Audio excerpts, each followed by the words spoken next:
Allô tout le monde, Martin Latulippe ici, conférencier, auteur, coach et fondateur de l'Académie Zéro Limite. Et je vous fais cette vidéo-là aujourd'hui pour vous partager ma foi, une leçon qui m'a été rappelée, mais qui m'a littéralement bluffé ou transpercé différemment hier. Et je suis certain que ça peut vous apporter une valeur exceptionnelle pour extraire encore plus de cette vie-là qu'on a l'opportunité de vivre encore ici et maintenant. Alors, je vous explique pour le contexte avant de vous partager cette idée-là très puissante.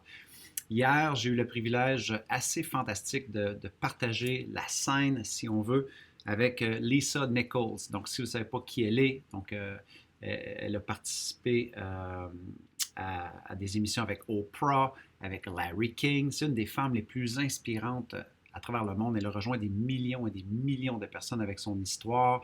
Elle a vendu des centaines de milliers de livres partout à travers le monde. Donc, c'était un honneur pour moi d'être avec elle parce qu'à chaque fois que je l'ai rencontrée, cette femme-là, euh, elle m'a ému, elle m'a touché, elle m'a élevé littéralement de par son être, sa façon d'être et de par sa lumière.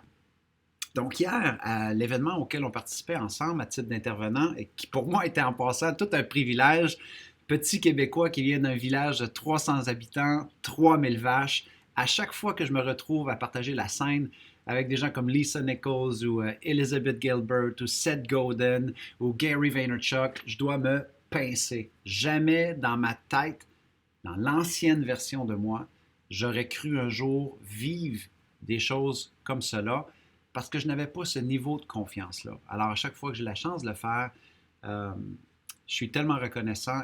Et pourquoi je mentionne cela? Parce que si vous êtes à un endroit où vous êtes en train peut-être de vivre votre ancien soi, confiance fragile, estime fragile, ou des projets que vous travaillez dessus et que ça n'avance pas à la hauteur de ce que vous voudriez faire, je vous comprends, j'ai longtemps été là dans mon entreprise et dans la poursuite de mes rêves. Mais il y a plein de possibilités. Votre situation d'aujourd'hui n'a pas à définir vos possibilités de demain. Maintenant, voici ce qu'elle a dit hier qui est incroyable et je l'avais déjà entendu sur différentes versions et je vous explique dans quelques instants, mais je n'avais jamais entendu sous cette version-là. Alors, à un moment donné dans l'entrevue, alors qu'on était en train de parler de l'importance de vraiment saisir dans tout ce chaos-là qu'on est en train de vivre et d'expérimenter, d'incertitude, de frustration, d'être capable d'encapsuler le moment présent et de se rappeler que malgré tout ce qu'on est en train de vivre, nos décisions que nous prenons aujourd'hui, elles sont extrêmement importantes pour demain. Et elle a dit une phrase que je l'ai pris en note ici pour vous le dire, je l'ai traduite en français, et dans son éloquence incroyable, dans un envolé extrêmement inspirationnel, elle a dit « Vous devez protéger les futures mémoires de votre vie avec les décisions que vous vous apprêtez à prendre aujourd'hui. » Okay? Je vous le répète juste pour que vous compreniez un peu la poésie, mais aussi l'âme de cette réflexion-là, qu'on doit protéger nos futures mémoires de notre vie avec les décisions qu'on s'apprête à prendre aujourd'hui, ici et maintenant. Et là, elle a raconté plein d'exemples de, un jour, son fils lui dit, tu sais, il avait 17 ans, il dit, tu sais, un jour, maman, quand j'aurai 21 ans, je vais sauter en parachute.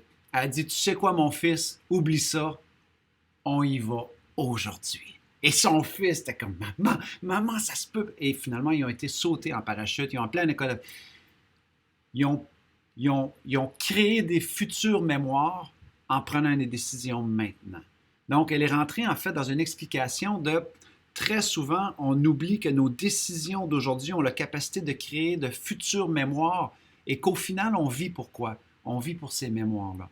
Parce que quand on sera assis sur notre lit de mort, quand on sera peut-être atterré par une maladie ou affecté par une tragédie ou des moments difficiles comme qu'on vient de vivre dans les 2 dernières années, si on a pris soin de nos décisions ici et maintenant, on peut parfois s'asseoir en train de se bercer sur une chaise ou à la maison avec notre famille et notre vie est remplie de souvenirs, de mémoires qui ont été impactants, vibrants, conscientisants, transformants, heureux, doux, peu importe ce qui vous parle.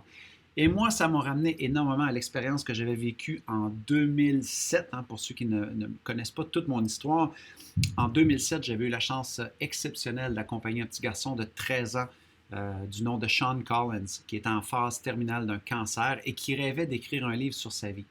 Et moi, à cette époque-là, j'avais bénévolement accepté de l'accompagner dans la réalisation de son rêve. Donc, j'ai écrit pendant des mois son livre sur sa vie. Je l'ai interviewé à son chevet alors qu'il est en train de faire des traitements de chimiothérapie, des transfusions sanguines. Donc, c'est une aventure qui a transformé ma vie.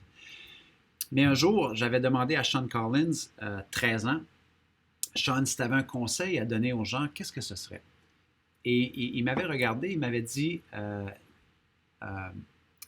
Live every day like it's your last. Donc, vis chaque journée comme si c'était ta dernière. Et là, moi, je me suis dit dans ma tête d'adulte, je me suis dit, il a entendu ça de ses parents probablement. J'avais déjà entendu la boutade, j'avais déjà entendu l'expression, hein, vis chaque journée de ta vie comme si c'était ta dernière. Et là, j'ai dit, c'est vraiment beau, Sean. J'ai dit, dis-moi en davantage.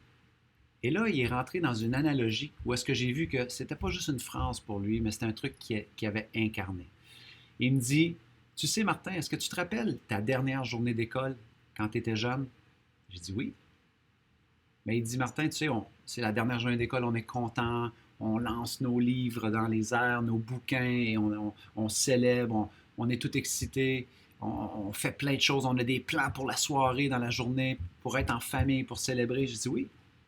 Mais il dit, Martin, dis-moi, il dit, je crois qu'on devrait vivre notre vie à tous les jours comme si c'était la dernière journée à l'école.